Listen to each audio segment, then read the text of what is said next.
نحمده ونصلي ونسلم على رسوله الكريم وعلى آله وأصحابه أجمعين أما بعد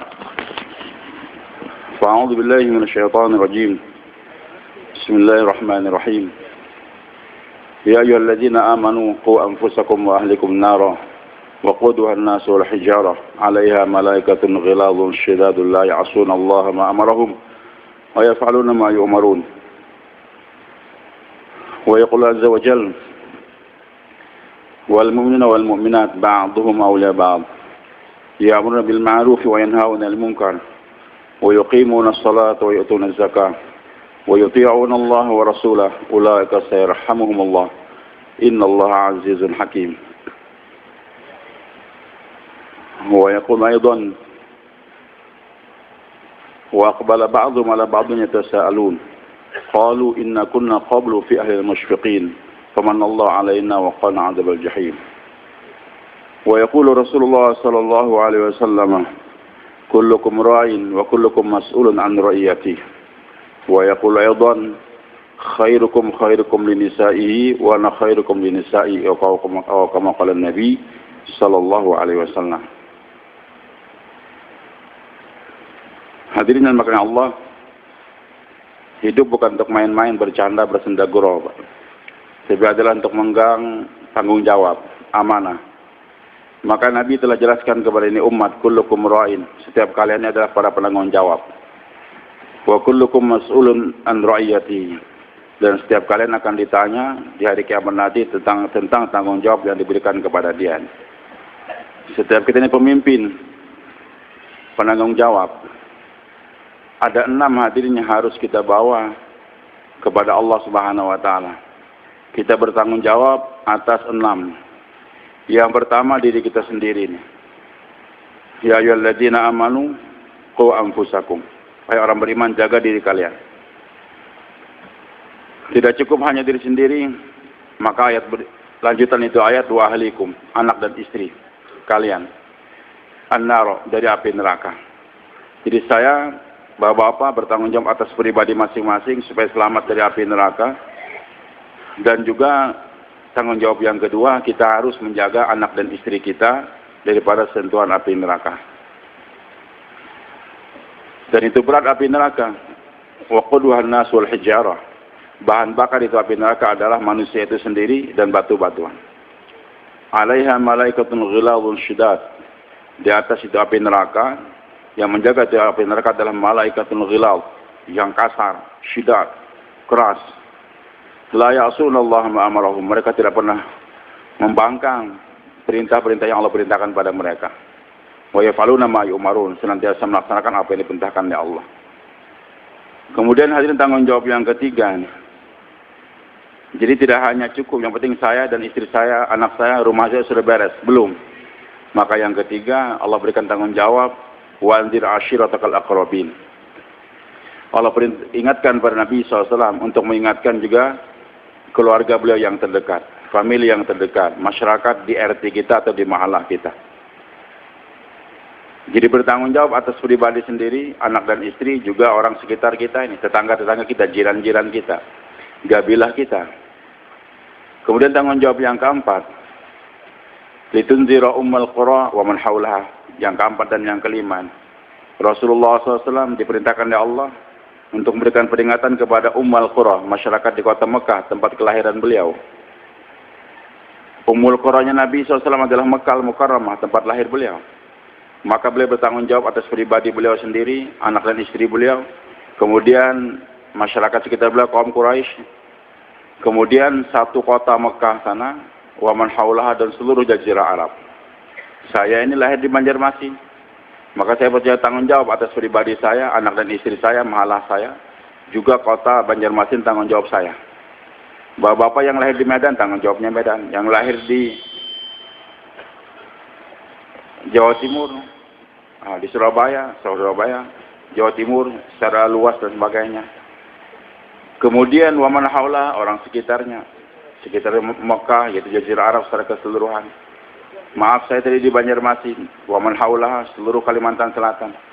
Kalau ingin dibesarkan lagi, tanggung jawab saya adalah Kalimantan Selatan, waman haula, seluruh provinsi yang ada di Indonesia, satu negara. Ini yang kelima. Kemudian yang keenam, wa ma arsalnaka illa kafatan linnas basyiran wa nadhira wa ma arsalnaka illa rahmatan lil alamin. Wahai Muhammad SAW, kami tidak mengutus kamu kecuali untuk semua manusia. Manusia yang lahir sejak beliau diutus sampai manusia akan lahir menjelang hari kiamat nanti. Rahmatan lil alamin, untuk seluruh dunia ini. Sama kita umat beliau juga bertanggung jawab. Selain pribadi kita sendiri, anak dan istri kita, orang di mahalah kita, di halakah kita, kemudian satu kota kita, kemudian satu negeri kita ini, provinsi-provinsi yang lain, kemudian seluruh dunia. Ini tanggung jawab kita, Pak. Maka jangan sampai kita menjadi orang Yahudi yang hanya beriman kepada sebagian ayat, kemudian kufur kepada ayat yang lain. Maka orang katakan, kamu jangan ngurus orang lain, urusi diri kamu dulu. Ini seakan-akan dia ingin menjadikan dirinya Yahudi, hanya bertanggung jawab kepada satu ayat saja. Nah, yang penting urusin kamu dan anak kamu, jangan ngurusin saya. Loh, bapak tetangga saya bertanggung jawab juga untuk ngurusin bapak juga. Udah, kita nggak usah pikir negara tetangga lah, pikir Indonesia aja, konsentrasi, Bang. Tahun ini nggak usah dikirim kemana-mana. Yang penting Indonesia bereskan dulu, baru negara lain. Tidak bisa, Pak. Berarti Anda ingin memahami, ingin mengambil sebagian ayat dengan meninggalkan ayat-ayat yang lain. Maka dalam satu waktu, hadirin, kita harus memikirkan bagaimana pribadi saya, bagaimana anak dan istri saya, jiran-jiran saya, satu kota saya, seluruh Indonesia ini, dan bahkan seluruh dunia. Kita letakkan fikir, inilah tanggung jawab saya.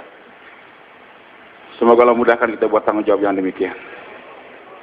Dan hadirin Allah Subhanahu wa taala, ini tanggung jawab besar. Tanpa ada bantuan dari Allah, tidak mungkin kita untuk mengamalkan. Namun Allah memudahkan kita untuk memudahkan kerja kita yang berat ini. Maka Allah Subhanahu wa taala katakan, in tansurullaha yansurkum. Kalau kamu setiap saat berpikir bagaimana membantu agama Allah, menyebarkan agama ke seluruh dunia ini kepada semua manusia, nanti Allah pasti akan bantu kalian. Jadi kita yang lemah ini akan dibantu oleh Allah sejauh mana kita mau berpikir untuk membantu agama Allah. Yang kedua, Nabi SAW juga memberikan kunci bagaimana supaya nusratullah datang kepada kita, mudah melaksanakan tanggung jawab yang begitu berat. Maka Nabi sabdakan, wallahu fi aunil abdi maka al abdu fi auni akhi. Allah akan membantu seorang saudara kalau itu saudara mau memikir. Allah akan membantu seorang hamba selama hamba mau membantu saudaranya, mau membantu saudaranya. Kapan Allah membantu saya? Kalau saya memikirkan bagaimana membantu teman-teman yang lain. Kapan Allah membantu saya membereskan rumah saya? Kalau saya berpikir bagaimana membantu rumah-rumah yang lain. Kapan Allah membantu saya ketika untuk menghidupkan mahalah saya? Kalau saya berpikir bagaimana menghidupkan mahalah orang lain. Begitu pula bagaimana supaya kota saya ini hidup, pikirkan kota yang lain. Pikirkan kota yang lain. Ini kaidah daripada Nabi yang nggak boleh dirubah. Nggak boleh dirubah. Saya mau bereskan kota saya dulu. Nanti kalau sudah Banjarmasin maju, baru saya akan bergerak ke Surabaya, bergerak ke Jakarta, ke Bandung, nggak bisa.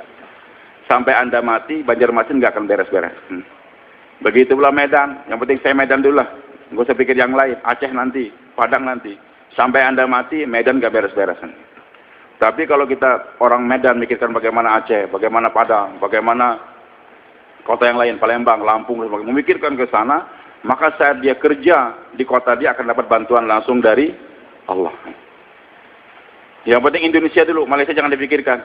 Maka di saat Anda membereskan Indonesia, insya Allah nggak beres-beres itu Indonesia. Susah. Tapi saat kita berpikir dalam waktu yang sama bagaimana kirim rombongan ke Malaysia, kirim rombongan ke Thailand, kirim rombongan juga ke Filipina, saat kita menggarap Indonesia akan dapat bantuan dari Allah Subhanahu wa taala. Hadirin yang dimuliakan Allah, inilah kerja kita ini tertata dengan rapi, Pak. Arahan-arahan masyayikh kita sejak bagaimana menjaga diri kita ini daripada api neraka. Maka dengan pengorbanan lagi kita berikan. Jadi jangan kurang daripada 10%. Tingkatkan lagi jadi 1/3. Bahkan sampai akhirnya kita betul-betul siap menunaikan janji kita setiap waktu sholat. Inna sholati wa nusuki wa mahyaya wa mati lillahi rabbil alamin. Betul-betul sholat saya, nusuk, baik kurban, ibadah-ibadah yang lain. Bahkan hidup dan mati saya betul-betul hanya untuk Allah Subhanahu wa taala. Ini targetnya. Maka hadirin kita bawa diri kita.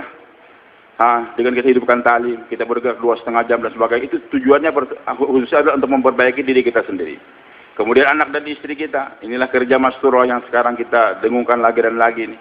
Mulai kita mengadakan talim di rumah kita.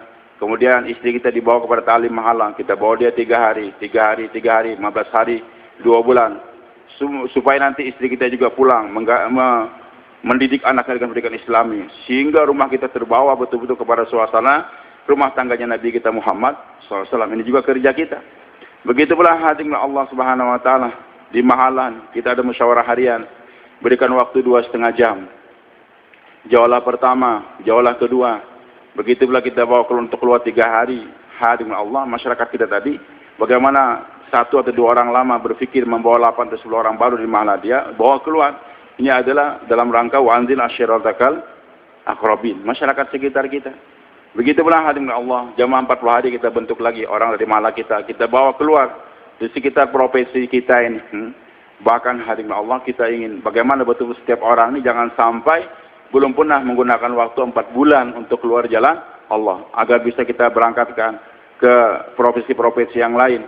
Kemudian hadirin Allah, kita berangkat ke India, Pakistan, agar kita capable untuk menjadi orang yang menjadi dai seluruh dunia, berangkat ke negara-negara jauh. Inilah muzakarah atau amal-amal yang telah disusun oleh para ulul amr kita nih, para masyayikh kita. Maka kalau kita taati, kita belum sampai ke seluruh dunia, tapi niat sampai ke sana, mati.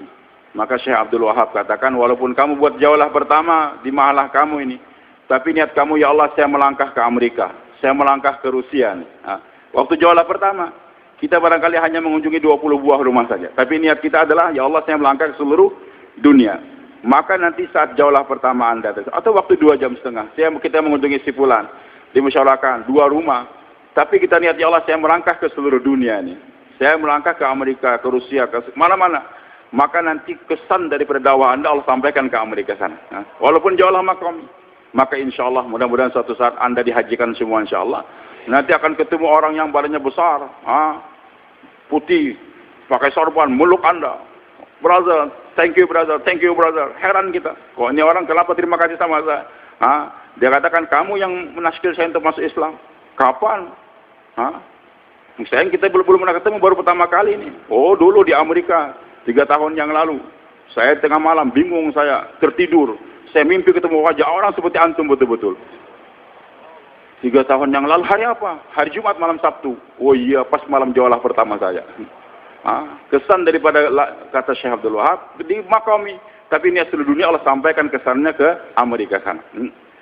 Begitu pula hadirin Allah, pas jaulah pertama tadi ternyata melalui titian yang sudah rapuh, ambruk, meninggal dunia waktu jaulah tadi, tapi niat dia seluruh dunia. Maka di hari kiamat dibangkitkan dengan para sahabat radhiyallahu anhum yang meninggal dunia punya niat untuk seluruh dunia. Insyaallah kita niatkan demikian. Hadir maka Allah Subhanahu Wa Taala, ini kerja masturah sekarang yang kita ingin muzakarahkan, Pak. Ini bukan bayan masturah nih, muzakarah. Maka tanggung jawab kita nih, qu anfusakum wa ahlikum nar. Jadi saya ketika Allahu Akbar di depan orang banyak di masjid, apakah melalui penghulu atau langsung walinya ayahnya menyerahkan, angkah tuka ibnati fulana bimahar kada, saya nikahkan anak saya nih kepada kamu dengan mahar sekian. Maksudnya saya serahkan anak saya kepada kamu. Maka kita katakan qabil tu nikah, saya terima menikahi dia nih. Apa yang Anda terima, Pak? Ini penyerahan tanggung jawab. Penyerahan tanggung jawab, bukan penyerahan sekedar itu wanita kepada kita, tidak. Jadi orang tua yang tadinya membina anaknya sejak kecil, ayah dan ibu dia, maka tiba hari perkawinan, sekarang saya serahkan untuk melanjutkan pendidikan anak saya kepada kamu ini. Maka hadirin Allah, kalau tadi selama dia kecil sampai hari perkawinan, perbuatan dosa yang dikerjakan oleh itu anak wanita, tanggung jawab dia, tanggung jawab ayahnya juga. Ketika itu anak pacaran, itu anak berbuat jelek, kejahatan, perbuatan yang diharamkan oleh Allah, itu ayahnya dapat juga dosa yang sama. Tapi ketika diserahkan kepada itu suaminya, angkah tuka ibnati, dan dia katakan qabil tu nikah, saya terima, maka kemaksiatan dikerjakan oleh istri mulai hari itu enggak masuk pintu ayahnya lagi, tapi mulai kepada suaminya. Jadi kalau malam tersebut ternyata istrinya enggak sholat tahajud, ternyata enggak sholat subuh, dan paginya masih berjalan dengan rambut terbuka, itu sudah lepas tanggung jawab ayahnya. Tanggung jawab siapa sekarang? Tanggung jawab suami. Jadi saya terima qabil tu nikah, bukan sekedar saya terima tanggung jawab untuk berikan makan, minum dan sebagainya, tidak. Tapi adalah melanjutkan pendidikan minal mahdi ilal lahdi. Maka hadirin Allah, saya harus paham bahwa ketika saya katakan qabiltu nikahaha, saya bertanggung jawab untuk membina istri saya, jangan sampai ada sentuhan api neraka akan menyentuh dia nanti di hari kiamat. Hadirin maka Allah, ini tanggung jawab. Maka dalam kerja kita nih Pak, kerja masturan, di samping kita hidupkan makomi kita, keliling sana kemari, tetap kita bertanggung jawab kepada anak dan istri kita. Dan anak itu bergantung kepada ibunya, kehidupan mereka bersama ibu. Maka yang utama bagaimana istri kita bina, sehingga nanti dia akan menjadi seorang murabbiyah, muallimah, yang akan membina anaknya sehingga menjadi anak yang soleh. Dan memang kesolehan itu anak bergantung daripada ibunya lebih banyak daripada ketimbang suami. Dan Allah Subhanahu wa taala telah jelaskan dalam Al-Qur'an. Hadirin Allah, kalau sudah istri terbina, insya Allah anak pun akan terbina juga. Kalau istri kita tidak baik, jangan diharapkan akan lahir anak yang baik. Illa man rahima rabbuh. Karena Allah sendiri telah jelaskan dalam Al-Quran. Wal baladu thayyibu yakhruju nabatu bi'izni rabbi walladzi khabutha la yakhruju illa nakida. Negeri yang subur, tanah yang subur akan tumbuh daripada tanaman yang subur pula. Sedangkan tanah yang jelek jangan diharapkan akan tumbuh kecuali tanaman yang jelek pula. Sebagian mufassirin ketika kami belajar dahulu menjelaskan guru kami ini, beliau katakan yang dimaksud balad di sini adalah wanita, istri. Jadi daripada istri yang soleh akan lahirlah anak yang soleh. Dari istri yang tidak benar jangan diharapkan akan lahir anak yang baik. Illa man rahima rabbuh. Hadirin Allah Subhanahu wa taala, sejarah sudah membuktikan sama-sama Nabi, suaminya. Hadirin Allah, ayahnya Nabi ini Ibrahim alaihissalam. Yang ini juga ayahnya Nabi juga. Kanaan punya ayah namanya, nama ayahnya siapa? Nuh alaihissalam. Ismail putranya Ibrahim alaihissalam. Dua-dua ayah mereka inilah Nabi. Bahkan anehnya Kanaan setiap hari diberikan pelajaran oleh orang tuanya nih. Dikasihkan istilah tauhid, uluhiyah, rububiyah, asma wa sifat, semua diajarkan. Tapi di akhir kehidupan dia ternyata menjadi anak yang kafir, tidak mau ikut ayahnya. Sementara Ismail alaihissalam belum pernah disentuh oleh pendidikan bapaknya.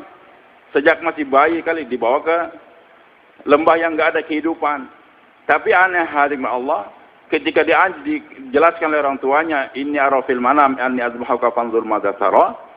Saya mimpi dan mimpi seorang mimpi yang hak untuk menyembelih kamu.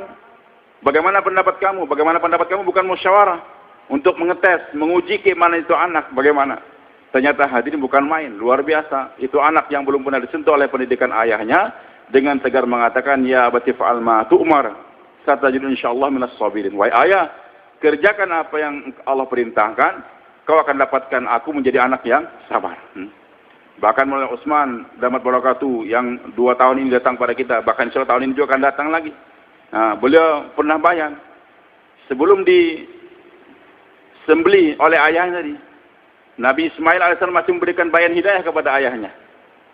Dia katakan, wahai ayah, kau akan menyembelih aku dan aku siap untuk bersembelih. Ini perintah Allah. Dan kamu sudah siap untuk menyembelih aku karena pisau pun sudah diasah. Tapi ayah, saya takut ketika mata ayah dengan mataku berpapasan, berpandangan, bertemu pandang itu, perasaan iba seorang ayah menyebabkan ayah terlambat atau ragu untuk melaksanakan hukum Allah. Maka saya takut, maka wahai ayah, sebelum kau sembelih aku, tutup kau punya mata. Supaya perasaan iba kepada aku jangan menghalang kamu untuk melaksanakan hukum Allah Subhanahu wa taala. Kemudian wahai ayah, saya takut kalau sekiranya aku masih pakai baju seperti ini, nanti darah akan membasahi bajuku. Ibuku akan melihat, dia akan menangis, melihat kekucuran darah. Lepaskan baju aku dulu wahai ayah, sehingga nanti ibu tidak melihat percikan darah yang ada di bajuku tersebut. Ini anak siapa Pak?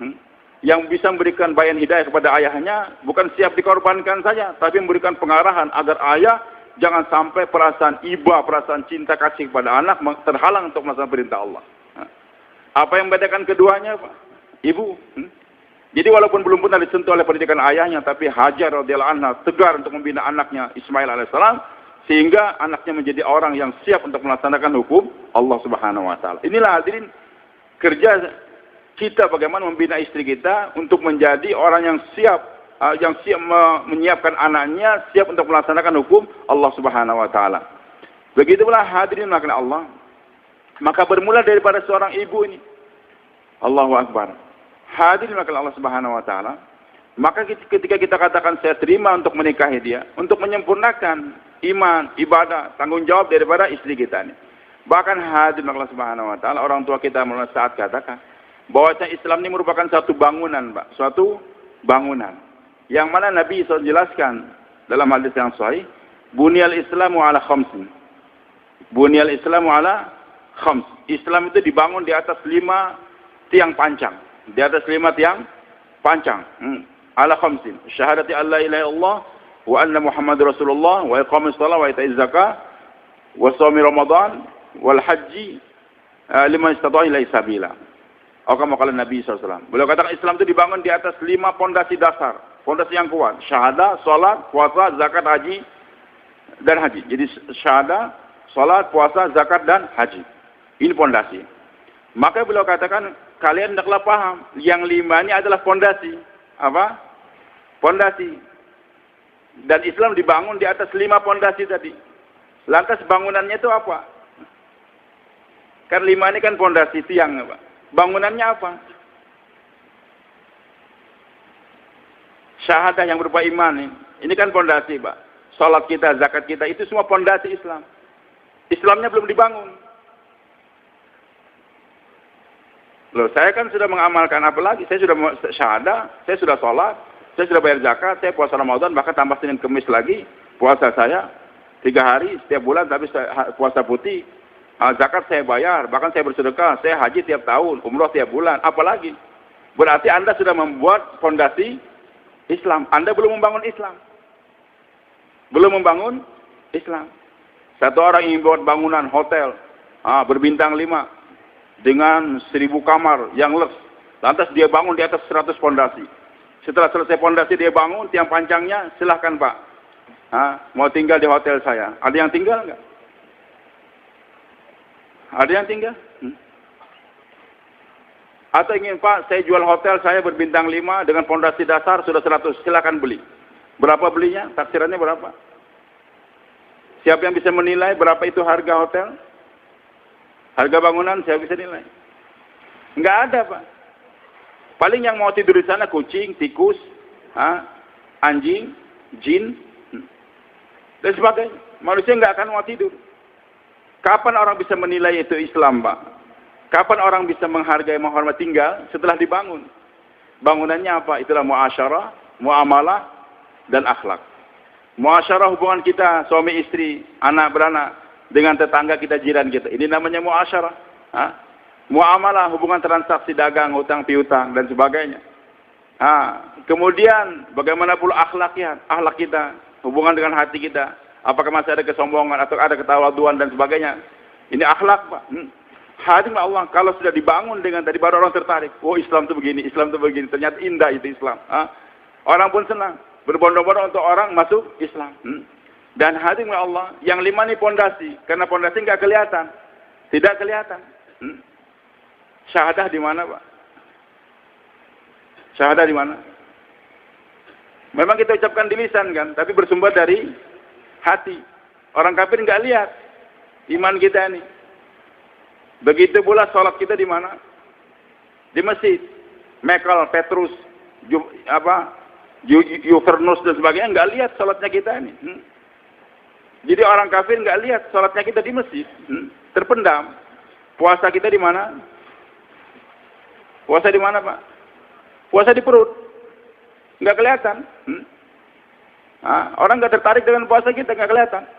Zakat kita di tengah-tengah orang Islam, kita nggak bayar zakat ke gereja sana, kita nggak menyerahkan uang zakat kita ke panti asuhan Kristen sana, tidak. Kepada masyarakat Islam, orang kafir nggak lihat. Haji kita di mana? Haji kita di Mekah sana, orang kafir nggak lihat, Pak. Maka walaupun orang tadi, sudah mengamalkan rukun Islam dengan baik, 5 tadi, maka tetangga dia yang namanya Michael tetap saja jadi Michael, tidak akan menjadi Mikail namanya. Yang hanya David tetap David, nggak akan menjadi Daud. Karena 5 tadi tersembunyi. Tapi kalau ketika sudah si fulan tadi membangun itu Islam dengan muasyarah yang benar, dibawa istrinya dengan ta'lim, dibawa istrinya kepada muasyarah Nabi kita Muhammad SAW yang dijelaskan dalam Al-Quran, hadis-hadis Nabi SAW, sehingga kehidupan rumah tangga dia bagus, tetangga pun terkesan dengan rumah tangga dia. Ternyata Islam itu indah. Hadirin yang melakukan Allah Subhanahu Wa Taala, sehingga melihat rumah tangga ini karkun, orang pun ada jadi terkesan. Masuk rumah dia, pulang jadi dapat hidayah. Pulang jadi dapat hidayah. Istri dia, suami tidak ada. Ternyata Masya Allah istrinya di rumah. Enggak pernah mengeluh apa-apa tentang suaminya tersebut. Anaknya walaupun tadi lapar, tetap dia nyalakan api. Enggak mau minta-minta sama orang.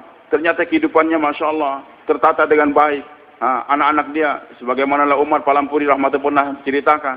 Ketika satu orang karkun dia keluar 40 hari. Ternyata tiba Lebaran, Hari Raya. Masing-masing anak-anak pun berpakaian baru dari ayahnya. Sementara anak karkun memang berangkat dia miskin. Uang cukup untuk makan saja. Maka ketika itu anak keluar bermain-main, diajak oleh teman-temannya, mana pakaian baru kamu, mana sepatu kamu? Tidak ada. Kami sekarang pakaian baru, gembira. Maka itu anak pun sedih. Dia pulang nangis. Ibu, teman-teman punya pakaian baru semua. Punya sepatu baru, saya nggak punya apa-apa. Dan ibunya tahu, ayahnya sedang keluar jalan Allah. Tapi ibunya sudah terbina dengan suasana baik. Dia tidak katakan, begitulah ayah kamu sekarang. Kamu menderita gara-gara ayah kamu nih. Saya juga susah, malu sama tetangga. Maka nanti kalau kamu dewasa, jangan ikut seperti ayah kamu. Kalau istri kayak demikian, hadir apa artinya keluarnya karkun 4 bulan 40 hari. Tapi Umar katakan ternyata itu wanita tidak. Dia paham, saya ini siapa? Saya ini istri karkun, istri seorang dai. Maka dia katakan, mari anak-anak kumpul semua. Wahai anakku, mereka itu berhari raya di dunia. Ayah mereka bersama dengan mereka. Tapi ayah kalian sedang keluar jalan Allah Subhanahu wa taala, memperjuangkan agama. Nanti ayah kamu, saya dan kamu akan masuk surga. Nanti kamu akan dapat pakaian kain sutra yang sangat indah sekali. Punya kendaraan yang sangat bagus. Bisa diceritakan keindahan surga. Sehingga itu anak tegar, dia enggak nangis. Dia langsung keluar dari rumah dia. Kumpulin anak-anak, wahai teman-teman, kamu sekarang berhari raya. Punya sepatu baru, baju baru bersama ayah kamu. Tapi nanti hari kiamat, tahu siapa yang jadi pemenang. Ayahku sedang keluar jalan Allah berjuangkan agama. Setiap langkah dia akan mengatakan derajat. Setiap kata yang diucapkan oleh ayahku mendapatkan pahala ibadah sunnah 1 tahun. Dan nanti ayahku bersama ibuku menjadi ratu bidadari nanti di surga. Dan aku bersama ayahku akan berpakaian begitu hebat. Maka itu anak semua tercengang-cengang. Langsung kembali ke rumah. Ibu, suruh ayah untuk keluar jalan Allah. Bu. Maka satu kampung tertaskil hadir dengan istri yang demikian. Dan ini terjadi bukan cerita hayal, Pak. Tidak. Nah, kita ingin menciptakan bagaimana muasyarah yang demikian. Istri paham. Saya ini siapa? Hadir bagi Allah. Ummu Sulaim radhiyallahu anha punya anak namanya Anas. Suaminya Malik, enggak mau masuk Islam, marah sama istrinya bahkan ngabur ke negeri Syam sana. Maka dia menjanda. Kemudian Nabi SAW belum lagi hijrah ke Madinah. Dia sudah masuk Islam. Kemudian dilamar oleh orang kaya namanya Abu Talha. Abu Talha membayangkan Ummu Sulaim pasti terima lamaran saya karena saya orang kaya. Dan berapapun dia minta akan saya kasih duit. Ternyata Ummu Sulaim katakan, wahai Abu Talha, saya tidak minta apapun daripada mahar. Tapi yang saya minta Islamnya kamu saja. Saya tidak minta uang, tapi masuk Islamnya kamu itulah mahar. Maka Abu Talha katakan, kalau gitu biarkan aku berpikir 1 malam dulu. Abu Talha bingung, ini wanita apaan? Biasanya wanita-wanita kalau dilamar oleh orang kaya minta uang sekian-sekian. Tapi ini orang kok nggak minta duit. Bahkan dia hanya minta masuk Islamnya. Apa itu Islam? 1 malam dia berpikir. Kalau begitu ini agama yang hak. Kegembiraan seseorang agama melebihi daripada kebenaran. Maka besok hari dia datang, wahai Ummu Sulaim, saya siap masuk Islam. Setelah masuk Islam, Ummu Sulaim katakan, wahai Anas, kawinkan saya dengan dia. Hadirin, dia pun termasuk orang yang ikut Baiatul Aqabah. Siap menjamu Nabi nanti, berkorban untuk Nabi ketika Nabi datang ke Madinah. Dan betul, Nabi SAW datang ke Madinah. Mereka bermusyawarah, apa yang bisa kita kerjakan untuk membantu Nabi SAW? Kata mereka, ini Anas, anak kita. Anak tirinya Abu Talha. Karena ayahnya enggak mau masuk Islam tadi, mati dalam kekafiran. Ini anak kita, anak yang rajin, bagus, umurnya sudah 10 tahun. Kita serahkan untuk berkhidmat ke rumah Nabi SAW. Maka dia pun berkhidmat. Dari perkawinan mereka dapat anak. Digelar namanya Abu Umair. Dan punya burung, suka bermain-main, namanya Abu Nughair. Nabi SAW akrab betul dengan keluarga ini. Maka hadirin, dan Nabi sering bercanda. Mengatakan, ya Abu Umair, ma fa'ala bin Nughair. Karena Abu Umair waktu itu sedih, kelihatan burungnya sakit. Maka Nabi itu menggembirakan bertanya. Hadirinlah Allah Subhanahu wa taala, suatu hari ini anak yang disayang ternyata sakit. Dan Abu Talha katakan, wahai istriku, pelihara anak kita dengan baik. Ada satu takazah yang harus aku kerjakan. Jaga anak kita. Ternyata anaknya meninggal dunia setelah suami pergi. Ummu Sulaim paham, saya ini siapa? Saya ini bukan wanita biasa. Saya adalah istrinya seorang dai yang harus menampakkan kepada tetangga adalah muasyarah yang benar kepada suami saya. Bagaimana kesedihan tersebut tetap tidak melanggar. Hati memang sedih, mata memang menangis, tetapi tetap nggak boleh keluar daripada ajaran yang diajarkan oleh Nabi Muhammad Sallallahu Alaihi Wasallam. Yaitu Nabi katakan apa? Istri yang paling baik yang menarik dipandang suami. Mentaati suami kalau diperintahkan dan menjaga harta dan dirinya, menjaga harta suami dan dirinya waktu suami tidak ada. Maka Ummu Sulaim katakan kepada tetangga setelah memandikan anak dan sebagainya, dia katakan jangan ada yang memberitahukan tentang kematian anak saya sebelum saya sendiri. Datang Abu Talha di malam hari. Maka hadirin bagi Allah, sebelum menguburkan ini anaknya yang disayang, Ummu Sulaim telah mampu untuk menguburkan kesedihan yang ada dalam hati dia. Sebelum anaknya dikubur, yang dikuburkan dulu apa? Perasaan sedih jangan dinampakkan di depan suami. Saya harus menjadi istri yang berpenampilan yang dikatakan oleh Rasulullah, sebaik-baik istri adalah yang menarik dipandang suami. Khairun nisa man iza nazarat sarratka. Maka dia pun tetap, dia kuburkan dulu kesedihan di hati anak nanti. Dia terima suami dengan baik. Kemudian makan bersama. Ya sebagaimana suami istri. Sehingga Abu Talha, dan sebelumnya tadi Abu Talha langsung menanyakan, bagaimana anak kita? Ummu Sulaim katakan, huwa askanu min zi qabl. Anak kita lebih tenang dari semula. Askan, lebih tenang. Maksudnya dia sudah tenang sekarang di sorga. Dia tidak berdusta, tapi dia tahu pemahaman suaminya adalah, ini namanya tarwiyah, tauriyah. Jadi pemahaman suaminya, kalau gitu anak saya sudah sehat. Hanya dia asik makan. Kemudian ke kamar. Bergaullah suami istri tersebut. Setelah selesai melaksanakan apa yang diinginkan oleh Nabi, menjadi seorang wanita yang menarik di pandang suami, taat pada suami tersebut, menjaga dirinya dan sebagainya. Kemudian baru dia ceritakan, wahai suamiku, bagaimana kalau tetangga kita meminjamkan sesuatu benda pada kita, mangkok atau piring, dan tetangga ingin mengambilnya kembali, apa harus kita serahkan? Ya harus diserahkan, ini milik tetangga. Begitulah Allah telah menitipkan anak kepada kita. Sudah diambil oleh Allah Subhanahu wa taala. Nah, kita ingin ciptakan istri yang kayak demikian, hadirin. Target daripada Masturah bukan sekedar membawa dia jalan-jalan, mengejar sertifikasi istilahnya.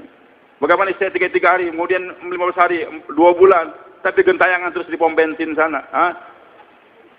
Nanti baru suami 40 hari, lewat 1 hari, langsung marah-marah, ngamuk di markas lagi. Bukan, hadirin. Itu sarana, tapi targetnya bagaimana menjadi wanita kayak begini nih. Yang bisa menguburkan kesedihan. Di salah satu provinsi, saya lihat sendiri orang korbannya tersebut. Suaminya ini orang yang suka senyum. Karkun dia, suka senyum kepada sebuah orang. Di seberang jalan. Ada perempuan, tetangga. Dia pun senyum. Rupanya itu perempuan GR. Dia kira bahwasanya itu perempuan, itu laki-laki senyum sama dia terus. Suami capek. Pulang dari kebun, bawa parang, langsung cerita, itu tuh tetangga kamu tuh senyum terus pada saya, mandang pada saya. Akhirnya suaminya sedang panas, belum makan, lapar, sedang di sawah sana, langsung pergi, langsung dia tebas. Ditebas, sudah hampir meninggal dunia, matanya pun hilang. Alhamdulillah masih sehat, Allah sembuhkan. Kenapa hadir kok suami berbuat demikian? Karena istri nggak ngerti apa peran dia sebagai seorang suami. Apakah membeberkan kejelekan tetangga? Belum lagi selesai permasalahan, kesalahpahaman saja langsung laporkan suami sedang lapar. Sehingga suami berbuat demikian dan akhirnya suaminya sakit meninggal di penjara. Ini gara-gara apa, Pak? Istri nggak ngerti kedudukan dia sebagai istri itu apa. Dan kalau ada muasyarah kayak demikian, apakah orang akan tertarik kepada Islam? Tidak akan tertarik, Pak. Lalu Abu Talha marah dia. Loh, kenapa baru kamu ceritakan sekarang, enggak sejak tadi? Abu Talha nggak mau memperpanjang pertengkaran di rumah, langsung dia mandi, pergi ke masjid menjumpai Nabi SAW, salat subuh. Dia ceritakan apa yang terjadi. Nabi senyum bangga, punya sahabiah yang kaya demikian. Itulah keberhasilan seorang wanita. Nabi katakan bertanya, "A'rastumul laila? Tadi malam kamu jadi pengantin?" Betul ya Rasulullah. Maka Nabi berdoa, berkat kesabaran Tuhan barakallahu fi lailatikuma. Semoga Allah memberikan keberkahan dalam pertemuan kamu tadi malam sebagai pengantin. Berkat kesabaran itu wanita dan doa Nabi SAW, akhirnya di perjumpaan mereka kemarin, lahirlah seorang anak namanya Abdullah. Dipelihara dengan baik, Abdullah hanya punya anak 11, semua menjadi hafiz dan alim. Wanita yang kayak gini, kita ingin bawa istri kita ke arah sana, muasyarah yang benar, sehingga tetangga senang melihat kita demikian. Bukan sekedar dia sudah punya pakai purda, jalan-jalan sana kemari, sementara dengan tetangga ngomelnya masih ngomongin tetangga, ngomongin sebagainya, ngomongin karkun satu sama lain, ngomongin istri bukan. Hadirin yang melakukan Allah Subhanahu Wa Taala. Begitulah muamalah, Pak. Muamalah yang benar. Islam akan indah ketika melihat, masya Allah, muamalahnya bagus. Begitu pula hati akhlakiyat. Nah, bagaimana kita bawa rumah saya ini menjadi sampel, contoh bagi rumah-rumah tetangga, bagi rumah yang lain. Hadirin makan Allah Subhanahu Wa Taala. Maka penting, Pak, kita bawa istri kita ini ke arah sana. Insya Allah semua niat demikian, hadirin makan Allah. Tanggung jawab kita nih membawa istri kita. Bagaimana supaya kita bawa? Maka alimul kita mengarahkan, hadirin makan Allah. Kita harus paham, saya harus paham, dan saya harus pahamkan istri saya. Sebagaimana kamu bertanggung jawab untuk diri kamu juga, bertanggung jawab juga untuk mengingatkan saya kepada anak, kamu juga bertanggung jawab pada istriku untuk pada tetangga, kamu juga punya tanggung jawab untuk orang di halaka, untuk orang satu kota nih, bahkan wahai istriku, kamu juga punya tanggung jawab untuk seluruh dunia. Untuk seluruh dunia, tanamkan kepada istri kita, bahwasanya kamu punya tanggung jawab untuk berdakwah ke seluruh dunia. Dan ini sudah tertanam dalam diri para sahabat radhiyallahu anhum. Ketika Nabi SAW sering beristirahat di rumah Ummu Haram binti Milhan, bibi susuan Nabi SAW, dan Nabi SAW pun berbaring, ternyata senyum. Maka Ummu Haram binti Milhan bertanya, "Ma adhakaka ya Rasulullah?" Apa yang membuat kamu tersenyum ya Rasulullah? Nabi katakan, "Saya melihat sekelompok umatku menyeberangi laut di atas kapal seperti raja-raja di atas tahta mereka, membawa agama." Kenapa Nabi senyum? Karena Nabi risau selama beliau masih hidup nih, belum ada atau belum dikirim rombongan melalui laut untuk membawa ini agama ke seberang laut sana. Sementara masih di Jazirah Arab, di daratan Arab saja, belum lagi sampai seluruh dunia. Sedangkan Nabi SAW dapat perintah untuk membawa ini agama ke seluruh dunia. Dan Nabi menginginkan bagaimana ada sahabat yang siap menyeberang laut membawa ini agama. Bahkan ditargib oleh Nabi SAW supaya sahabat-sahabat ini mau menyeberang laut, jangan takut. Sehingga beliau katakan, ghazwatun fil bahri mislu asyaratin ghazwatin fil bar. Perjuangan nyeberang laut mendapatkan pahala 10 kali lipat daripada di daratan. Jadi kalau kawan-kawan dari Medan keluarnya ke Padang, ke Palembang, dapat pahala 700.000. Tapi kalau ke Kalimantan jadi 7 juta. Dari Temboro dikirim rombongan ke Magelang dapat 700.000. Tapi kalau dari Temboro kirim ke Sulawesi 7 juta. 10 kali lipat. Bahkan Nabi mensabdakan dalam kitab Ahmad Jarrabih, maboknya orang di laut sama dengan tetesan darah syahid di daratan. Maboknya di laut itu sama dengan tetesan darah syahid di daratan. Maka ketika Allah perlihatkan kepada Rasulullah SAW dalam mimpi beliau bahwasanya akan ada umat yang akan nyebrang laut nanti, Nabi gembira betul. Dan Ummu Haram binti Milhan sadar, saya juga bertanggung jawab untuk bawa agama ke nyebrang laut. Langsung, ya Rasulullah, ayajal minhum. Doakan agar Allah menjadikan saya di antara mereka yang akan nyebrang tersebut. Begitu semangatnya itu Walid, Nabi katakan, kamu perempuan di dapur saja, layani suami saja. Tidak, langsung Nabi doakan, anti minhum, kamu dari mereka nanti. Tidur lagi, bangun lagi, senyum lagi. Ditanya lagi, kenapa ya Rasulullah? Nabi lihat kalau rombongan yang kedua berangkat lagi, nyebrang laut, membawanya agama seperti raja-raja di atas tahta mereka. Semangat lagi Ummu Haram, doakan ya Rasulullah agar saya termasuk mereka. Nabi katakan, kamu termasuk orang yang seperti dalam rombongan yang pertama saja. Rasulullah SAW meninggal dunia, Abu Bakar meninggal dunia, Umar meninggal dunia radhiyallahu anhu.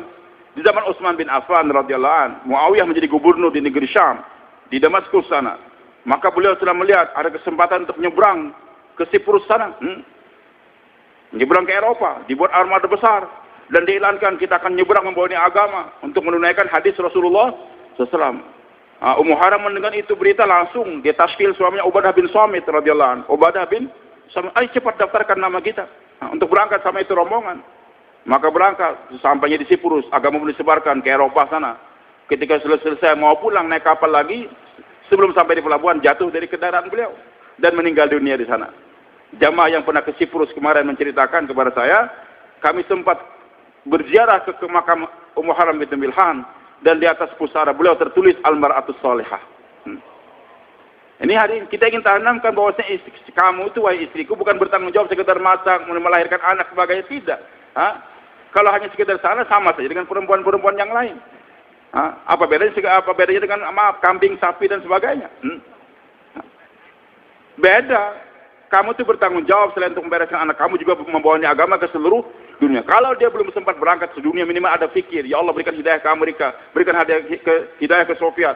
Sehingga dalam sayangan doa-doa dia tersebut bukan hanya minta, ya Allah, kayakan suami saya. Ya Allah, berikan saya rumah yang besar. Ya Allah, jadikan anak-anak saya orang kaya tidak. Tapi ya Allah, berikan hidayah kepada orang yang ada di Amerika, yang ada di Rusia, yang ada di Jazirah Arab sana. Itu tayangan doa daripada istri kita. Insya Allah kita niatkan bahwa demikian hadirin. Nah, hadirin yang melakukan Allah Subhanahu wa taala, ini tanggung jawab, Pak. Karena Allah telah jelaskan, kamu tuh setelah menerima istri kamu untuk dijadikan istri tadi, selain bertanggung jawab untuk menyempurnakan agama yang ada dalam diri dia, juga kita harus jadikan istri kita sebagai partner. Partner dalam apa? Dalam tujuan hidup. Bukan sekedar dalam keperluan hidup. Maka Allah jelaskan wal mu'minina wal mu'minat ba'du ma'awliya ba'd. Para mukmin laki-laki, mukmin perempuan satu sama lain tak bekerja sama. Dalam hal apa? Ya amrul ma'ruf wa nahy 'anil munkar. Ini yang peringkat pertama. Jadi sejak malam perkawinan secara khusus, secara umum, Pak, mukmin dan mukminat seluruh dunia harus bekerja sama. Secara khusus adalah suami istri bekerja sama. Untuk apa bekerja sama? Bekerja sama untuk menjadi dai dan daiyah. Ya amrul ma'ruf wa nahy 'anil munkar. Jadi sejak malam pertama harus saya pahamkan kepada istri kita bahwa Allah kawinkan kita nih. Jadikan kita suami istri adalah untuk menegakkan apa? Dakwah amar ma'ruf nahi munkar. Dipujinya para sahabat radhiyallahu anhum karena dakwah. Kuntum khaira ummatin ukhrijat linnas. Kenapa yang dikatakan kuntum di sini bukan hanya sahabat, termasuk juga sahabiah, termasuk Khadijah, Aisyah, Fatimah, itu termasuk dalam itu ayat. Maka kita ingin bagaimana istri kita menjadi umat yang terbaik bersama kita, yaitu dengan melaksanakan amar ma'ruf nahi munkar, bergerak memperjuangkan agama. Begitulah hadirin Allah Subhanahu wa taala. Kita ingin pahamkan bahwa saya tanggung jawab istri tersebut juga untuk berdakwah. Sehingga Allah firmankan dalam Al-Qur'an, "Wal 'asr innal insana lafi khusr."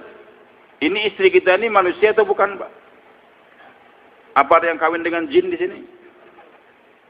Walaupun sebagian ahli fikih ada yang membolehkan kawin dengan jin, Pak. Tapi istri yang paling baiklah dari manusia sendiri. Nah, selama saya namanya manusia, istri manusia, lafi khusus semua rugi. Saya rugi, istri juga rugi. Kapan supaya saya jangan rugi, supaya istri jangan rugi juga, karena dia adalah manusia. Illal ladzina amanu wa amilus shalihat wa tawassaw bil haqq wa tawassaw bis sabr. Maka baik suami atau istri sebagai manusia bertanggung jawab untuk menyempurnakan iman, amal soleh, kemudian juga membawani agama dengan penuh kelembutan, dengan penuh kasih sayang. Ini tanggung jawab. Dan kita jelaskan kepada istri kita, wahai istriku, yang dilantik menjadi dai bukan aku saja, kamu juga. Karena Allah sudah ilankan dalam Al-Quran melalui lisan Nabi SAW. Qul, katakan wahai kekasihku Muhammad SAW pada umatmu, wahai umatku, hadis sabili, ini jalanku, jalannya Rasulullah SAW. Apa jalan Nabi SAW? Ad'u ilallah, berdakwah mengajak manusia kepada Allah. Jadi ala basiratin, dengan dalil yang jelas, hujah yang nyata, atau basirah, bagaimana dikatakan oleh teman saudara kita Pak Ali tadi, bahwasanya ini kerja dakwah asasnya adalah basirah, yakin, bukan kebendaan. Itu Allah basarin. Jelaskan kepada istri, wahai istriku, asas dakwah yang Allah berikan kepada saya, kepada kamu ini adalah basirah. Basirah bukan basar. Jangan sampai istri kita yakin bahwasanya, wah gimana kamu berangkat? Saya nggak punya duit. Saya nggak punya duit. Tidak. Kita ingin tanamkan kepada istri kita bahwa di saat aku berangkat dan kamu siap berang, yakin bahwa Allah akan bersama. Ini halnya akan memudahkan kerja suami. Aku mudah berangkat ini bukan karena aku punya duit, tapi ada apa? Yakin kepada Allah. Sehingga beliau katakan tadi sebagaimana ucapannya diucapkan oleh orang tua kita, bahwasanya 1000 orang kaya di dunia ini, Pak, dengan segala kekayaannya tidak akan bisa membangun agama, Pak. Satu orang miskin, tapi dengan keyakinannya Allah akan jadikan dia asbab hidayah untuk di permukaan dunia tersebut. Juga Maulana Yusuf katakan, orang yang bisa menghandle ini kerja, orang yang punya yakin. Orang yang punya yakin, bukan orang punya duit. Dan ini kita tanamkan kepada istri kita. Bahwasanya ini kerja dakwah apa? Allah basiratin. Sehingga walaupun ditinggal tanpa duit, dia siap. Dan dia tidak pernah mengeluhkan kemiskinannya kepada orang lain. Maka orang tua kita ketika kita masyarakat Nizamuddin yang lalu, begitu pahamnya sahabiah tersebut, bahwasanya suami-suami adalah dai-dainya Allah yang bergerak kemana-mana, tidak ada satu orang wanita pun yang melaporkan kemiskinannya kepada Rasulullah SAW. Jangankan kepada sahabat yang lain, kepada Rasulullah nggak pernah melaporkan kesusahannya tersebut. Karena dia paham bahwasanya suaminya ada sebagai seorang dai. Adapun kepergian Fatimah radhiyallahu anha kepada Nabi SAW, minta 5 ekor kambing, minta hamba sahaya, bukan kemauan dia. Dia bersabar, aku ini rela, badanku kurus, nggak apa-apa. Tangan pun kasar, begitu ada goresan, nggak jadi masalah. Dan dia tahu suaminya berangkat terus. Tapi Ali yang kasihan radhiyallahu anhu. Maka atas ketaatan kepada suami, kata Sayyidina Ali, wahai Fatimah, itu banyak hamba saya, kau datang jumpa ayah kamu. Jadi kepergian Fatimah kepada Rasulullah atas desakan siapa? Karena suami, Fatimah nggak mau melaporkan kelaparannya kepada ayahandanya. Ali kasihan melihat istrinya kurus. Lama makanan pun tidak ada. Kambing banyak berdatangan. Disuruh lagi, wahai Fatimah, minta 5 ekor kambing kepada ayahmu. Dan Ali tahu bagaimana cintanya Rasulullah kepada Fatimah tersebut. Hadirin Allah, jadi kepergian Sayyidina Fatimah kepada Rasulullah untuk minta ekor kambing atas maunya siapa? Maunya suami, karena dorongan suami saja. Dan suami kasihan. Bukan maunya Fatimah, tidak. Enggak pernah Fatimah melaporkan laparnya kepada Rasulullah Sallallahu Alaihi Wasallam. Hadirin Allah, sampai ketika Nabi SAW akan ke rumahnya Fatimah, dia ketuk pintu, enggak ada jawaban. Ucapkan salam, ternyata lemah sekali jawaban Fatimah. Sakit dia. Maka Nabi minta izin masuk. Kata Fatimah, rumah kamu sendiri, harus masuk saja. Nabi kata, saya bersama Usaid bin Hudayr, orang Ansor yang sering dekat dengan keluarga Nabi SAW. Maka Nabi katakan, wahai Fatimah, pasang hijab. Fatimah katakan, jangankan hijab ya Rasulullah, pakaian saja nggak sempurna untuk menutup aurat beliau ini. Hadirin Allah, begitu sampai di lapar, kurangnya makanan, bahkan juga tidak ada tabir, tidak pernah melaporkan kelaparannya kepada siapa? Kepada Rasulullah SAW. Nah, ini yang jiwa kayak gini ingin kita bentuk istri kita, Pak. Mudah-mudahan Allah berhasilkan kita, insya Allah. Jangan sampai istri kita ngeluh sana, telepon sibulan dan sebagainya. Suaminya berangkat, telepon orang kaya, telepon ibu ini. Itu malah ngerusak dakwah. Jadi target kita membawa istri kita ke Mastura adalah ke sana. Bagaimana istri kita menjadi Fatimah. Tamu datang, badannya gemuk. Bermalam, memang biasa tamu dijamu oleh Nabi SAW. Biasa di masjid dulu, nanti malam hari baru dilelang. Siapa yang menjadaifu Rasulullah SAW? Siapa yang siap menjamu tamunya Rasulullah SAW? Sahabat katakan, saya 5 ya Rasulullah, saya 10. Ubadah, Sa'ad bin Ubadah radhiyallahu anhu, dia menjamu tiap malam 80 orang di rumah dia untuk makan. Tapi kadang-kadang juga timbul masa paceklik. Di rumah tidak ada makanan, maka sahabat Nabi berdiam, nggak berani mengutarakan kemauan dia. Ataupun dibagi-bagi karena sedikit makanan, maka sahabat Nabi pilih yang kurus-kurus saja. Yang gemuk tertinggal buat Nabi SAW. Sudah betul. Ternyata ketika datang 7 botol susu untuk keluarga habis diembat sama dia. Diembat semuanya, disikat.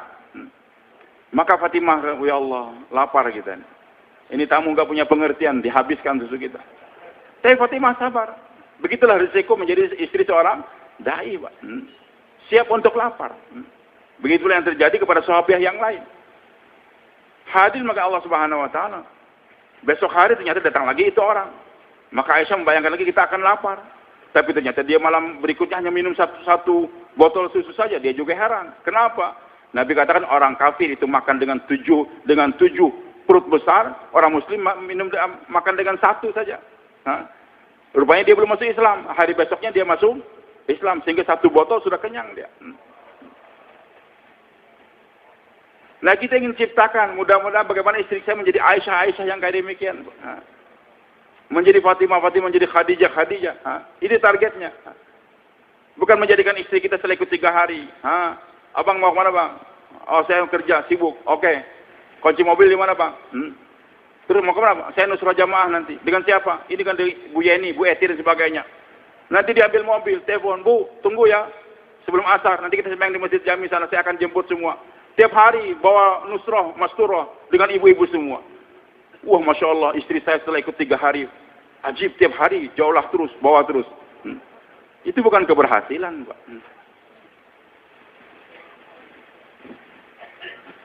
Dengan istrinya berangkat sana kemari. Anak terbengkalai. Bahkan anehnya lagi, maaf nih, kerja dakwah di Indonesia sering terbelokkan di pertengahan jalan, Pak. Di pertengahan jalan sering terbelokkan. Ketika istimewa pertama dulu Indonesia, kita adakan di Jawa Timur. Bagus, bayan-bayan masyarakat kita. Tapi saya sedih. Sejak hampir 20 tahun yang lalu mungkin itu istimewa. Sedihnya apa? Ternyata di sana ada praktek bekam. Ada praktek bekam. Sana bekam banyak. Waduh.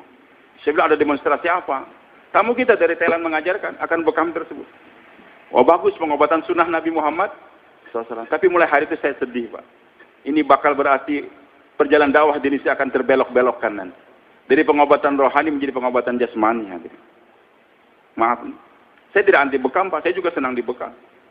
Tiap 2 bulan, 3 bulan saya dibekam, Pak. Tapi praktek bekam bukan waktu istimewa, Pak. Bukan di waktu istimewa. Melihat ada kawan yang ditusuk jarum, dan saya juga rindu ingin ditusuk jarum supaya sehat. Tapi bukan waktu istimewa 3 hari. Bukan di waktu kita pertemuan-pertemuan, itu nanti. Setelah selesai, Pak Yai, saya khidmat. Pak Ustadz, saya lihat Ustadz capek, kapan saya bisa mijat? Tapi bukan waktu istimewa, nanti setelah selesai. Silakan. Yang anehnya lagi istri kita malah terbelokkan jadi pengobatan ke sana, Pak. Karena wanita-wanita nggak ada yang pandai untuk bekam. Akhirnya istrinya pun disuruh belajar. Akhirnya istrinya Masya Allah tiap malam sampai jam 11, sampai jam 12 bekam orang lain. Anaknya terbengkalai. Tapi istrinya semangat untuk bekam orang, untuk pengobatan.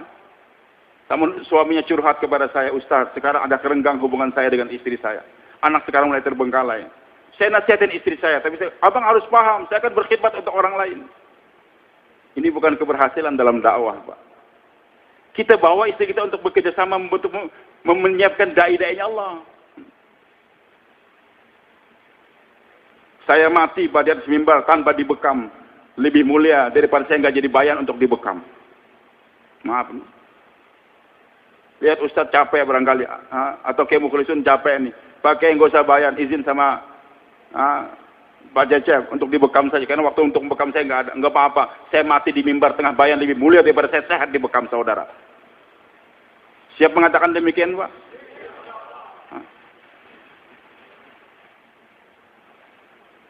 Hadirin Allah, kita ingin pelan-pelan, Pak, luruskan ini kerja dakwah. Jangan sampai istri kita terbelokkan, terbelokkan menjadi pengobatan jasmani. Arahkan ke arah sana. Bagaimana istri saya siap untuk menjadi Aisyah, Khadijah, Fatimah dan sebagainya. Yang lurus dalam kerja, bagaimana dia menjadi dai dan dainya Allah Subhanahu wa ta'ala. Maaf hadirin maka Allah. Nah, hadirin maka Allah Subhanahu wa ta'ala. Ini kerjasama kita pada istri, bagaimana menjadikan istri kita menjadi dai yang punya fikir untuk seluruh dunia juga, untuk seluruh dunia. Itu yang diikirakan oleh Khadijah radhiyallahu anha. Dia siap dikorbankan. Apapun yang dia miliki korbankan, bagaimana agama sampai ke seluruh dunia. Dan Nabi pahamkan kepada putrinya ketika menangis melihat pada Nabi sudah mukanya pucat, bajunya pun sudah lusuh, menangis. Nabi kata, wahai Ananda, jangan kau menangis. Agama yang dibawa oleh kamu, ayah kamu hari ini akan sampai di mana sampainya siang dan malam.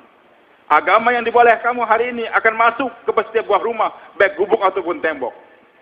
Nabi pahamkan, wahai anakku, kamu juga bertanggung jawab untuk menyertai ayah kamu membawa ini agama ke di mana sampainya siang dan malam. Di mana sampainya akan masuk ke rumah gubuk dan tembok. Itu yang dipahamkan kepada anak-anak kita, Pak. Perjuangan masih panjang. Hadirin yang melakukan Allah Subhanahu wa ta'ala. Ini kerja kita, Pak. Kita bawa ke arah sana. Bersedia insyaallah hadirin. Nah. Maka alim ulama kita memberikan arahan yang lurus, Pak. Ini kerja masturah sangat sensitif. Hadraji katakan bahwasanya kerja atas masturah ini sangat penting sekali. Tapi sangat sensitif, sangat halus sekali. Sedikit saya salah berakibat fitnah yang membawa fitnah yang besar. Bukan hidayah yang tersebar, tapi adalah fitnah di mana-mana. Kalau nggak kita hati-hati bawa ini kerja dan nggak tahu target masturah tadi, maka menjadi fitnah. Na'udzubillah. Sering saya dapat telepon, Ustaz, kami malu sekarang satu halakah. Kenapa? Istri karkun sudah keluar 15 hari pakai cadar, dibawa oleh karkun lain pergi. Maaf. Yang membawa lari siapa Karkun juga. Yang dibawa lari yang sudah pakai purdah. Na'udzubillah min dzalik. Saya sedih sampai nggak keruan tidur. Tapi saya pelajari kenapa. Saya coba lagi, tanya lagi. Kenapa jadi sampai terjadi demikian? Ya memang Ustaz, kelemahan kami. Dia memang sudah pakai purdah tapi masih jualan di warung. Itu Karkun pun saya nongkrong sambil ngerokok. Na'udzubillah. Sehingga iblis menemani dia dengan asap yang berbau busuk tersebut.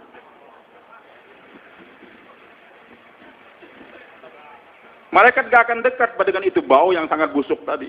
Bahkan iblis yang mendekati dia sehingga terjadi apa yang terjadi. Gak ngerti, dikira kerja dakwah ini main-main, Pak, sambil-sambilan.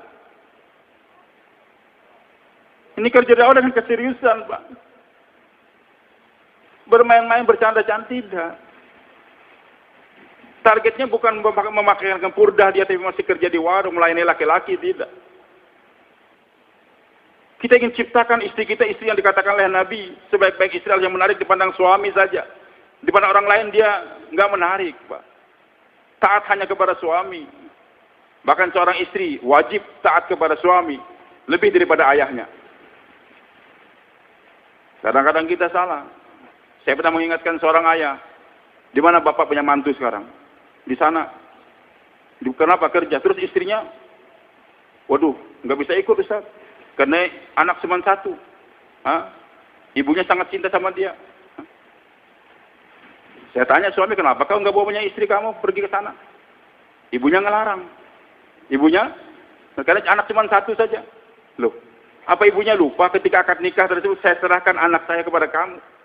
Maka dosa besar, Pak, ingatkan nih. Dosa besar seorang ayah dan ibu yang menahan anaknya untuk tidak pergi bersama suaminya. Dia harus menyertai suami pergi ke sana. Enggak, bukan menyertai ibunya. Ketaatan kepada suami lebih daripada ayah dan ibu. Lain kalau laki-laki.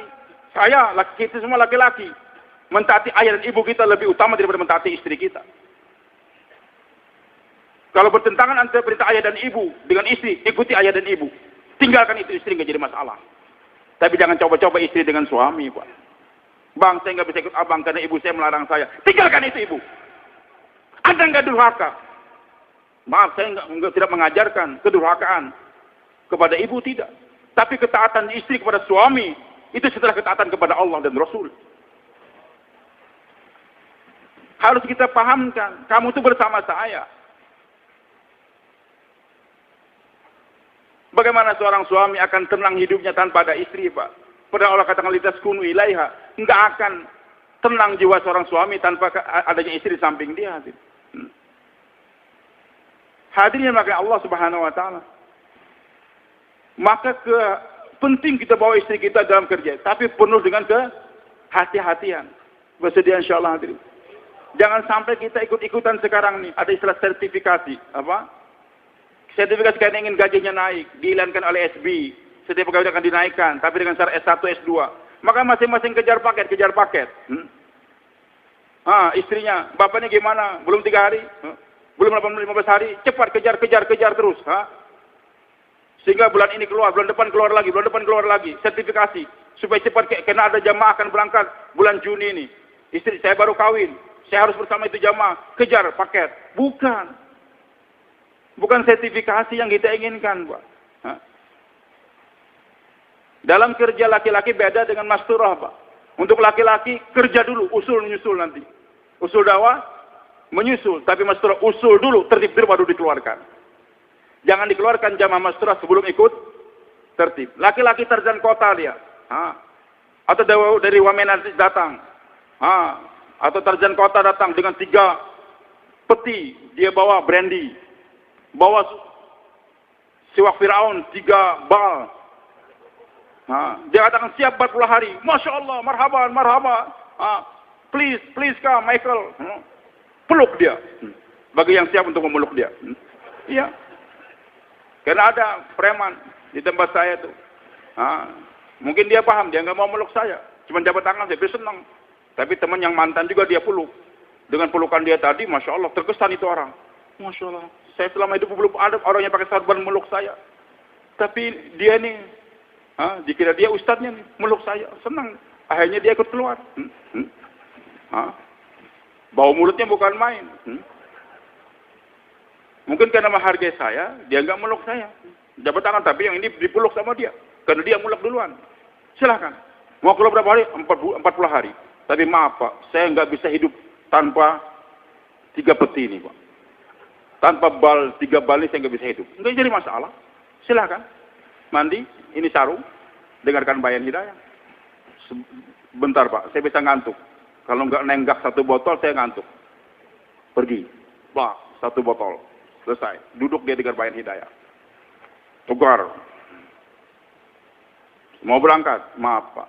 1 botol lagi. Silakan. Tapi jangan dikasih gelas. Jangan dibantu. Membukakan jangan. Dosa. Kerjain sendiri.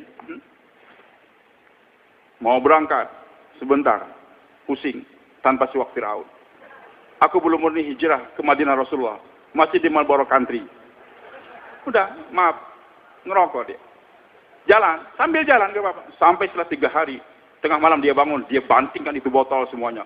Rokok pun dia hijrah, dia tendang. Ya Allah, saya janji, nekat, niat. Saya betul-betul seorang hamba yang hijrah from Marlboro Country to Madinah Rasulullah Sallallahu Alaihi Wasallam. Tapi kalau Mas Turah nggak bisa, Pak. Pak, ini istrinya gubernur, Pak. Dia ketua PKK, Pak. Di provinsi kami ini. Kalau dia sudah ikut, semua PKK akan ikut dia, Pak. Ribuan Mas Turah akan ikut. Tapi dia minta jangan pakai purda. Jangan pakai purda. Belum siap, silahkan syarat untuk keluar Mas Turah 4. Pakai purda, mahram, hakiki, kemudian musyawarah markas, dan jangan bawa anak. Bagaimana? Dia cepat. Udah, tinggal ngerasa. Jangan jos-josan kayak begitu. Kita harus lembut. Ini kan istrinya gubernur. Dan dia sudah bangun markas untuk kita. Nyalurkan dana lagi 5M, sudah siap lagi. Bahkan dengan doa kita ini malam jadi gubernur lagi, dia 10M lagi mau masuk. Udah. Nggak bisa, Pak. Jangan karena istri presiden mau datang itu. Sampai saya katakan bukan itu bercanda. Kalau Jibril punya istri, mau juga keluar tanpa purda, nggak bisa. Maaf. Selama nggak mau tertib, nggak mau pakai purda, nggak bisa. Nggak bisa di. Tapi kita bijaksanain. Kebijaksanaan jangan ngorbankan usul. Kalau kita gimana? Bapak, silakan bawa ibu. Nah, kami akan keluar di tempatnya Pak Ahmad. Jam 9 sampai jam 12 program. Bawa ibu nanti ke sana. Bawa ibu ke sana. Silakan Nusra. Nanti suruh zuhur dia pulang. Nanti asar datang lagi. Sampai dia mau pakai purda. Pak, ini Ustaz. Sudah 10 tahun nggak pernah mastur. Tolong dibijaksanain. Dia bawa anak yang dia sudah 10 tahun nggak punya anak. Allah karuniai ini anak. Dan umur masih 1 tahun. Dia sayang betul, nggak bisa ini anak, istri anak. Tapi tolong dibijaksanain ini. Hanya dia yang bawa anak. Dan anaknya alhamdulillah nggak ganggu yang lain. Walaupun anak dia Pak bisu, tuli, bahkan mati anaknya. Jangan disertakan dalam jamaah itu Mas Turah.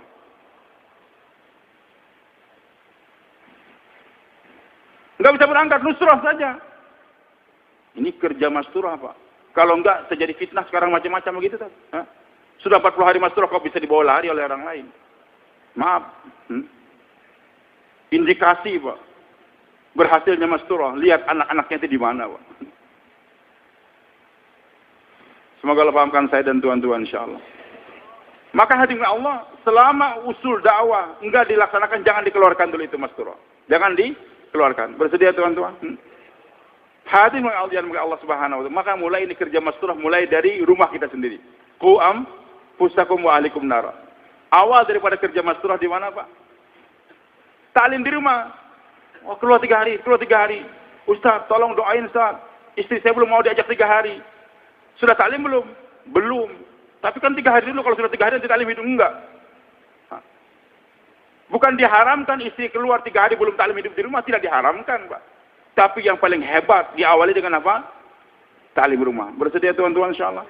Hidupkan taklim rumah di rumah kita. Siapa yang sudah hidupkan taklim di rumah dia nih? Masya Allah. Alhamdulillah, ini orang lama semua, Pak. Merupakan keajaiban dunia yang ke-9 kalau taklim tidak hidup di rumah dia masing. Bahkan taklim di rumah dengan 6 sifat, Pak. Taklim fadail tanpa 6 sifat itu rumahnya orang umum, Pak. Rumahnya orang awam. Tapi rumah Karkun harus ada taklim fadail dengan 6 sifat. Di Thailand begitu, Pak. Masya Allah. Kita kaget. Kemarin waktu di Tonggi, Karkuzari, Thailand, Masya Allah. Kata Abu Zar, Ustaz, kan biasa penyakit di mana-mana, hampir seluruh dunia. Karkun 200, hidup ta'lim rumahnya berapa? 50 atau 100. Di Thailand kami enggak. Karkunnya 50, ta'lim rumahnya 200. Karkunnya 50, ta'lim rumahnya berapa? 200. Karena orang awam umum pun ikut ta'lim juga, di rumah dia sudah ada. Tapi yang ada 6 sifatnya itu berarti rumah karkun. Kalau nggak ada 6 sifat berarti bukan karkun. Masih dalam tahap dari kalkun untuk menjadi karkun. Maaf. Dan ajib Pak, ta'lim rumah ini senjata sangat dahsyat Pak. Kalau sudah ta'lim di rumah itu, Masya Allah, nanti ketaatan akan timbul, kemaksiatan akan hilang Pak. Kebandelan macam-macam, dan itu akan hilang semua. Nggak usah banyak bicara, hidupkan ta'lim saja. Bersedia teman-teman? Karena dengan ada ta'lim di rumah Pak, tapi kita betul-betul pakai adab, jangan pakai kaos oblong ta'limnya Pak, na'udzubillah. Rapi kita Pak, berdandan kita, pakai sorban yang bagus. Saya biasa kalau ta'lim di rumah tuh pakai baju azhar yang itu, ya baju kayak ulama Saudi yang hitam itu, gitu. Jangan sampai pulang ngantuk, susah ta'lim. Udah jangan ngantuk, cium istri kita nggak jadi masalah. Refreshing 5 menit. Ya maaf. Nanti kita wudu, ta'lim, segar, istri kita juga segar. Biasa kalau ada refreshing 5 menit tadi, insya Allah ta'limnya 1 jam kuat. Maaf nih, ini bukan untuk bercanda Pak. Hadir Allah, ta'lim di rumah kita. Dan di antara fadilah ta'lim, sebagaimana kita sering dengarkan, wa hafathumul malaika, malaikat akan mengerumuni kita sampai naik ke langit sana Pak, berkerumun. Sehingga cahaya itu malaikat, itu rumah bercahaya dipandang oleh masyarakat di langit. Dan dengan hadirnya malaikat Pak, Nabi sabdakan, almaru ala dini khalili. Orang itu bergantung agama temannya, yang dia temani. Karena malaikat sering ke rumah kita, maka 2 sifat malaikat akan terimbas dalam kehidupan itu gitu. Dalam kehidupan orang itu rumah. Apa 2 sifat malaikat Pak? La ya'sunallaha ma'amarahum wa yaf'aluna ma yu'maru. Malaikat enggak pernah berbuat maksiat dan selalu taat. Jadi hilangnya kemaksiatan dalam diri kita, istri dan anak-anak kita, dan timbulnya ketaatan kapan? Ketika hadirnya para malaikat. Bersedia hidupkan ta'lim semua Pak? Awalnya 5 menit, tapi targetnya bagaimana setengah jam minimal. 20 menit fadilah amal, karena besok ganti muntakhab, tambah lagi dengan fadilah sedekah, 10 menit untuk menentukan sifat. Nah kita tingkatkan sampai 1 jam setengah. Tapi usahakan minimal sampai setengah jam. Bersedia insya Allah Pak. Tapi kalau ta'lim nggak ada, jangan main-main Pak. Nggak ada ta'lim. Nanti lama-kelamaan TV mulai datang. Itu perubahan. Maka dengan nggak ada ta'lim, TV mulai gambar, disusun di rumah kita. Hati-hati. Yang datang siapa? Setan. Dengan hadirnya setan di rumah kita, 2 sifat iblis akan terimbas dalam kehidupan itu orang rumah. Apa 2 sifat iblis? Aba wastakbar. Aba wastakbar, enggan, malas untuk beribadah, malas tahajud, malas untuk taat, bahkan wastakbar, sombong lagi. Masing-masing anak sombong pada yang lain-lain, istri akan sombong pada yang lain. Jadi 2 sifat iblis akan terimbas bagi orang yang nggak ada ta'lim di rumah dia Pak. Bersedia untuk menghadirkan iblis ke rumah Pak? Menghadirkan malaikat? Maka hidupkan ta'lim mulai sekarang. Insya Allah. Musyawarahkan siapa yang ta'lim. Kita selesai besok siapa? Istri kita, besok anak kita, besok kita. Saya sering menceritakan dengan teman-teman sekitar kita ulang-ulangi nggak jadi masalah. Sebagaimana azan kita sering ulang-ulangi. Ketika kami di Jordan dulu, datang satu orang ngelapor, saya sekarang berantem sama istri saya. Kenapa? Kemarin kan saya pulang 40 hari. Saya beritahu istri saya, TV haram sekarang. Ya, seorang Arab jos kayak gitu. Istrinya bingung, kenapa Pak Tuh? Ini kan yang belikan abang sendiri. Yaitu qaul qadim, sekarang qaul jadid. Dulu halal, sekarang haram.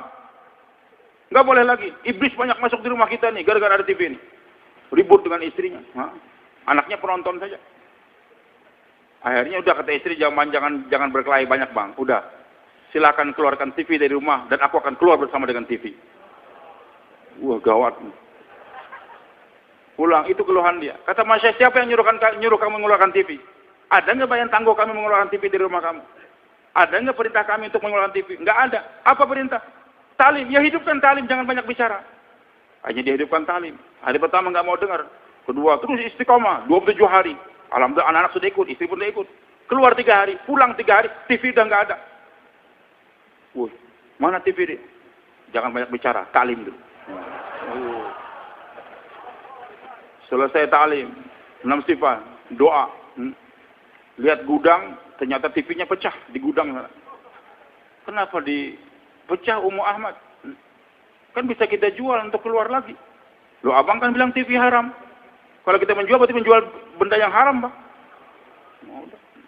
Ajib, Pak. Dengan apa tadi? Dengan ta'lim. Dan banyak tadi kalau kita ceritakan ke Ghazali tentang dahsyatnya ta'lim. Bersedia insyaAllah.